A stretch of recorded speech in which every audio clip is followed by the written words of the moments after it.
Hi, folks. I'm back. Sorry for the delay. I know it's been a few months since I filmed, but I had a lot going on. First off, the G.I. Joe Transformers crossover Soundwave figure, I tried to record it several times, and it just got me angry to the point that I stopped filming. It just kept popping apart, and it just became more of a nightmare than it was worth. And then my ceiling fan broke, my light rather. Right now, my room is being lit by two small little lamps that I got at Big Lots. So, yeah, that's what the delay's been all about. And I do have a lot of things lined up here, and I'm very excited. And I figured I'd start with the figure that I feel I'm most associated with, the character I'm most associated with, and that is Sunstreaker. Those who've watched this channel know that I adore Sunstreaker. He was the first Transformer I ever got as a kid, and I collect them. So I try to get every version of him that I can. I'm missing a model kit and some Creos, and I think that's it as far as official licensed products go for him. As you can see up on one of my channels here, I'm sure I have a playlist or something just dedicated to Sunstreaker. Now, this figure is cool. Now, this comes from the Bumblebee movie. This is from some concept art that was never officially rendered for that whole Fall of Cybertron scene. And here we got a picture of what his design should have looked like. And it is badass. It definitely looks like Sunstreaker. You've got the nice yellow. You've got his fins on his head. You've got the red on the shoulders. It's a very cool render. And the figure is okay. Now, I did like collecting the Studio Series figures for the Bumblebee movie. I had Wheeljack. I had Brawn.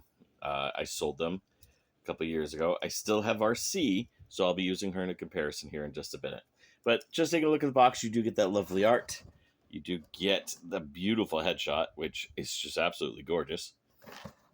You do get product shots we're not going to bother with. And then you do get, this art where he is, zoom out here just quickly, where it kind of shows him like trans scanning in. It's cool. I like it. It's a cool thing. Now, I've had my gripes with Studio Series over the years. I think that a lot of the times they are cheap feeling, that they fall apart easy.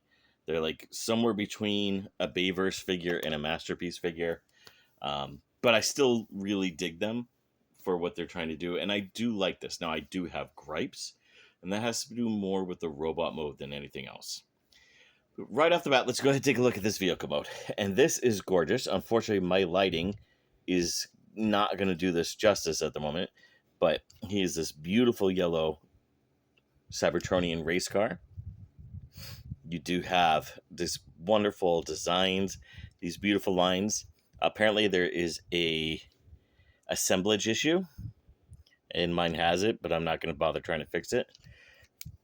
But yeah, it's cool. I mean, it hides things well, and the transformation is great, and you can't really see here, but it does have like this blue wheel, which, has a black paint here. Then you get this beautiful blue, which does allow it to roll. It does look good. It does look fun. It is a great little figure. And the vehicle mode is gorgeous. And just for comparison, let's go ahead and bring it out here just a little bit.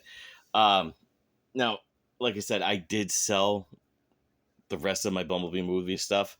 So right now, I only really have him and Arcee. Let's go ahead and lower the camera here. Hopefully not see the mess that is my room at the moment. And you do see that they do look cool together. You do get the motorcycle and the car, and it is a really cool look. Of course, we do have some other Cybertronians out there. I do have one more other thing from Bumblebee movie. Sorry, I still have my Dirge, which you can just see that Sunstreaker is just massive compared to him. I mean, Dirge is massive compared to Sunstreaker there, but I mean, it's one of those things that's just really cool to have and see just, these concepts and how they've evolved. The oldest now Cybertronian figure I have comes from the old Titans Returns line. Not Titans Return, I'm sorry. The Titanium line with this guy. that titanium Grimlock figure, which I will be selling soon once I find his sword somewhere in storage. And of course, we do have recently gotten other Cybertronian figures, such as Wheeljack, and just showing off just how they look and, just the feel, and how, one is definitely this movie aesthetic and one is this simply drawn animated aesthetic. Both of them look fantastic and both of them work out really well. Car mode, again, is gorgeous. Oh, here he is with Earthrise,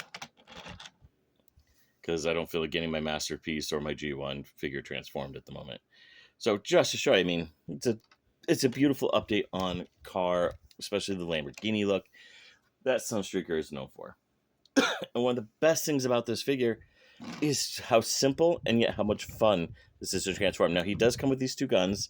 They do connect, and I'm going to leave them tabbed in, but you can separate them, and he can carry additional weaponry if you wish. Now, this is to mimic his G1 figure with the boost back. And as you can see here in the background, I do still have parts of the Soundwave figure just laying around because I got mad. He's not broken. I just separate him. But to transform, and I don't like showing transformations, but this is really simple and easy. You're going to bring the shoulders out, which is fun, nice and simple. You're going to go ahead and lift this piece up. You can see his head in here. Go ahead and untab this as best you can. And we'll go ahead and start with the arm here. Just kind of like move them out of the way. You're going to just simply take this up, fold it up, bring that down. Take this around like here, bring it down. Legs, simple, easy. You're going to take these pieces here. It's going to go ahead and churn. There is a tab here and a slot there that you want to kind of line up. You can bring the foot down, straighten out his leg. Same thing on this side. I find it easy to twist that foot to pop that piece out. So that's just me. But go ahead and take that. Now, my favorite part of this transformation, let's go ahead and straighten the camera up here so you can get this here, is how this all compresses. So let's go ahead and get his head out of here. Now, people with fat fingers like me, this is a little bit difficult. But this all compresses really nice. You're going to take this, fold these pieces in, bring that down, and he just kind of just slides on in. Then there is 2 tabs of clear plastic. There are 2 slots, just kind of lined it up in there. Get that situated, bring his head down. The shoulder pads, you're going to kind of like scroll them down just a little bit and bring them back in. And there you go. Now you're going to take this and you're going to tab it into this part, or you can separate them and have them as guns. But like I said, I go for the classic Sunstreaker look. See if I can get these in through the camera here.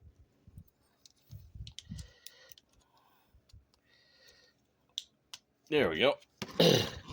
Can't do it through the camera sometimes, but you get this really good looking figure. And he is good looking. I mean, go ahead, take a look. He does look like Sunstreaker. You get the head fins, you get this beautifully sculpted helmet that reminds me a lot of the Universe 2.0. You do get this gorgeous blue, and as an homage to the Earthrise figure, the yellow on the cockpit does not match the rest of the figure. But yeah, he looks cool. He looks cool. Here's where he has some drawbacks. He has no wrist rotation. He's got limited articulation because of the shoulder pads. And then you do have these pieces that are just kind of hanging out. It feels a lot less like a Studio Series figure and more like a basic figure that you could have got like 10 years ago, or an old McDonald's figure, or even one of those evergreen figures that they do. But at the same time, he's gorgeous as well. And of course, I'm a Sunstreaker fan. So, I mean, he's going up on a shelf. As far as articulation goes, the pauldrons do get in the way, but you can move them. You can do the full 360. You do get elbow rotation, but it is limited by the kibble. You do get waist rotation, which is great because you don't even need it for the transformation. Head can go up, it can go down, it can go side, it can go side. Go ahead and straighten that part out. Leg can kick forward. Leg can kick back. You do get this good, strong knee bend, and it is tight in there. And then you do get the thigh swivel. Feet, you do get ankle tilt, and you can move them up and down. So it is a good figure as far as that. For the price point, not so much. And yeah, the reason being, of course, is he's tiny. He is really tiny. And from what I was reading before I got the figure, and just earlier today to clarify, he was originally designed to be a very tall toy, but then they decided to keep him small so he would be in the same scale set as Wheeljack and Brawn, which I understand, but there's, apples to oranges with at least one of those figures. So, yeah. As far as how he scales, like I said, I no longer have Brawn and Wheeljack. I sold them a couple of years back. But, I mean, here he is with Arcee.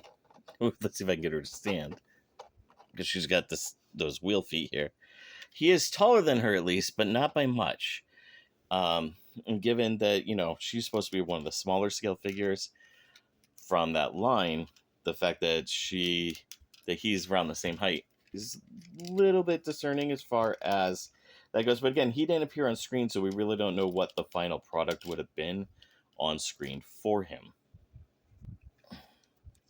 And here he is with the Earthrise Sunstreaker. Now this, of course, I have with one of the upgrade kits that you got online. I forget which one. It's been a few years. But as you can see, he's absolutely towering. Like, there's an actual blocking I did not mean to do there. So that does make me a little bit more of a complaint, especially given his price point.